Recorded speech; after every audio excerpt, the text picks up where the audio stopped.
Right. Probably should get rid of this first. So, sorry about this. I know that really wasn't set up. I just clicked the play button. Never mind. So what we're going to be doing today, when I've rubbed this off. Sorry. What we're going to be doing today is we're doing about the marketing mix. This is the last sort of part of business one. Oh great. Remind.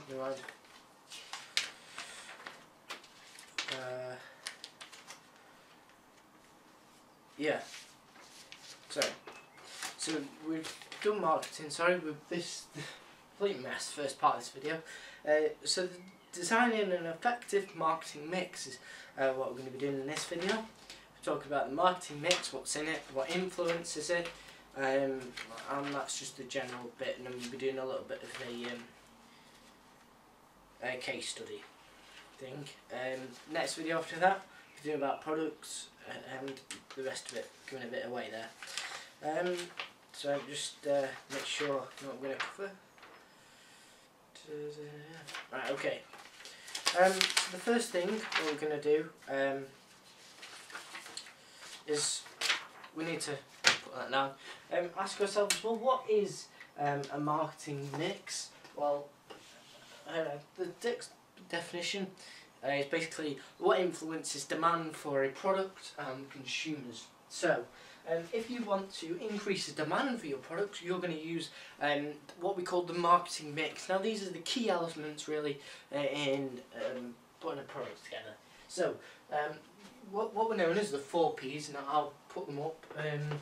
See if you look close. I might just have to create a scheme here. So we've got 1 P. There's actually 6 Ps here.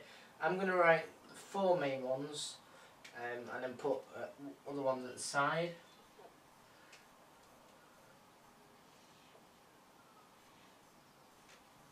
So you've got your 4 Ps there and your 2 additional Ps at the top here.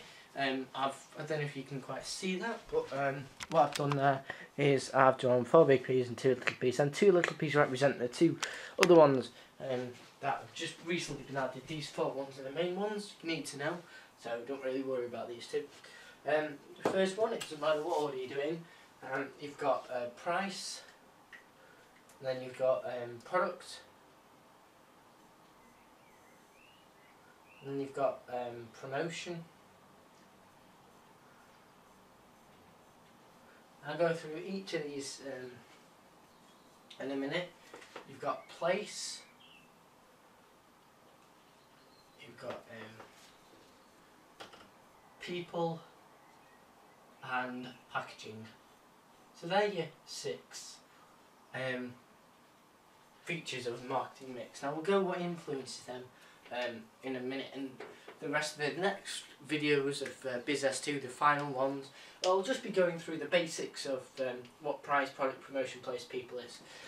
Well, we're going to do a quick overview now, but the main depth of it, the main breadth of it is going to be in the next 2 videos. The next one I'm going to upload is about products, so we'll do a bit about that.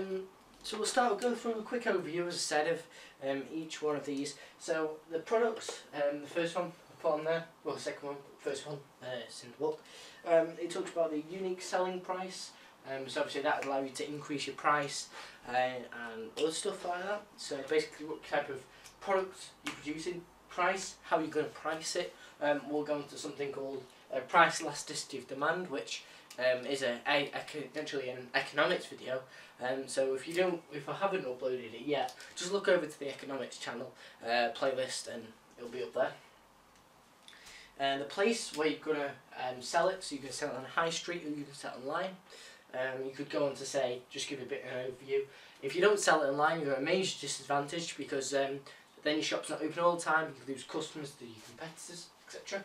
Your people, what your target market, how you're going to expand into different markets. Take the context of a phone company, for example, or a smartphone maker.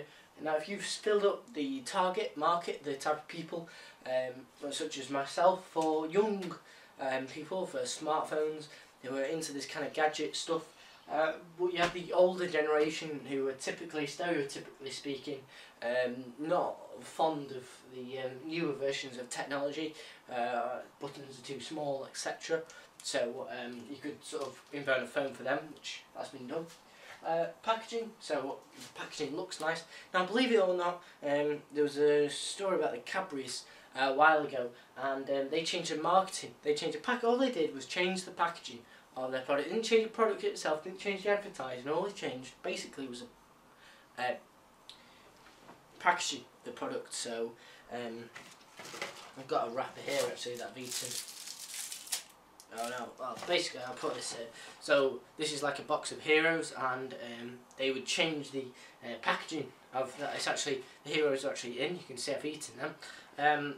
And it actually, believe it or not, made a massive difference to the sales, so that's why that one's been added, and obviously the people is an obvious one. So that, as I said, these two on the corner here, they've just been added, whereas these ones are put in the brackets here, but the main four you need to know for the exam. So just give you a minute. Now the next part we're going to do is we're going to say what influences these now. I'm not going to waffle on too much. I'm going to try and keep this one a bit short, see how we're doing for time. Yeah, I've got plenty.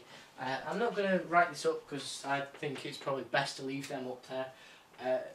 Now the finance bit, what influences it, so what kind of finance your business has.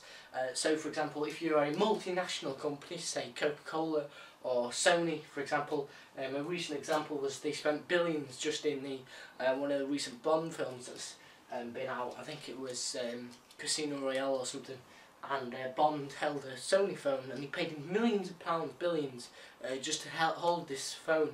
It shows you how effective marketing can be and how much they spend on product placement, that was known as.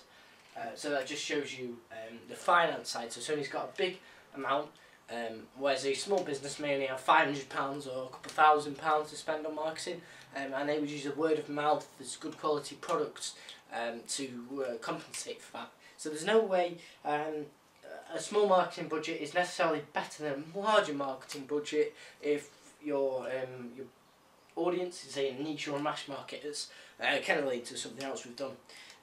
Now, sort of relates on to the next bit. The next bit's called the needs of the market and the market research. So, what kind of market research you're doing? Is it primary, secondary? Secondary's going to be out of date, primary's up to date, but secondary's cheaper, so it kind of balances out. But basically what you need to do is you need to find out exactly what the customer wants. Otherwise, if you market your product as if you're not specifically marketing your product to your desired customers, it may not have bring in the sales you're expecting. Competitors' actions. So if you're trying to get a foothold in a market and with a new product, and your competitor offers the same product at a lower price because of lean on production, which is again a niche market thing. Basically, yeah. So you're going to need to change your marketing mix. I'm just going through each of the factors. I'll explain how they relate to the marketing mix in a minute. Technology. So you got your technology. So yeah, so the internet is what I was saying, so you can tell on the internet sort of thing. Now, how do each one of these, so finance, needs of the market, competitors' actions and technology relate to these? Well, I personally think finance sort of impacts on pretty much all of them. The one I'd go for related to the case study, but just for sake's sake, I'd say about promotion. So if you've got a large marketing budget, a large marketing budget or a large finance section of your business, you're going to be able to promote your product a lot more. So I was talking about the Bond films and the Sony phone there. The needs of the market and market research, this would sort of affect where you set your product up. So if you've researched out that the best place to set up your products is Durham, then you're going to set it up there, and that will affect your place. Your competitors' actions, so that would necessarily kind of affect your price. Now we talked about price elasticity demand, and I'll go into that a bit more, but essentially if your price is in elastic, in demand, you're going to price it quite low in order to generate a high rate of sales for your business. Sorry, price it high, sorry, yeah, so it's going to keep the prices nice and high. Technology, so sort of talks about the internet, so that sort of affects place as well, and we could link to these two as well, but more effective to link to the first four. So that's the essentially bits of the marketing mix there. I hope you enjoyed this little DVD thing, and we'll see you in the next video about products.